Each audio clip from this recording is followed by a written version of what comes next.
আজ এবং আগামীর প্রতিটি ৫ আগস্ট গণতন্ত্র, সুশাসন প্রতিষ্ঠা এবং মানবিক মানুষ হয়ে ওঠার অঙ্গীকারের দিন হয়ে উঠবে, এমন আশাবাদ প্রকাশ করেছেন বিএনপির ভারপ্রাপ্ত চেয়ারম্যান তারেক রহমান।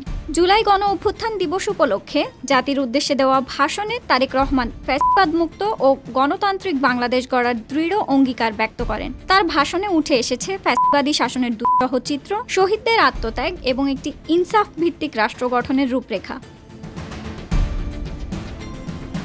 তারেক রহমান তার বক্তব্যে ৫ আগস্টকে স্বাধীনতা ও গণতন্ত্রপ্রিয় জনগণের জন্য আনন্দের ও বিজয়ের দিন হিসেবে অভিহিত করেন। তিনি বলেন, এই দিনে বাংলাদেশ মুক্ত হয়েছে এবং এখন থেকে এটি সরকারি ছুটির দিন হিসেবে পালিত হবে।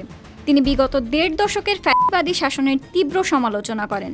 দীর্ঘ সময় ধরে দেশে গুম, খুন, অপহরণ, মামলা, নির্যাতনের চিত্র তুলে ধরেন তারেক রহমান।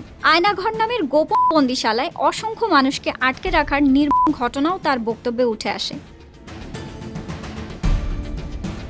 তিনি বলেন, শহীদদের ঋণ শোধ করতে হলে জনগণের রাজনৈতিক ও অর্থনৈতিক ক্ষমতায়ন নিশ্চিত করতে হবে। ফ্যাসিবাদ ও উগ্রবাদের পুনরাবৃত্তি না ঘটানোর দৃঢ় প্রত্যয় ব্যক্ত করেন তিনি এবং বলেন, আর কোনোদিন গণতন্ত্র হত্যা বা তাবেদার রাষ্ট্রে পরিণত হওয়ার সুযোগ দেওয়া হবে না। রাজনৈতিক ইস্যুতে মতপার্থক্যকে গণতন্ত্রের সৌন্দর্য বলে অভিহিত করেন তিনি।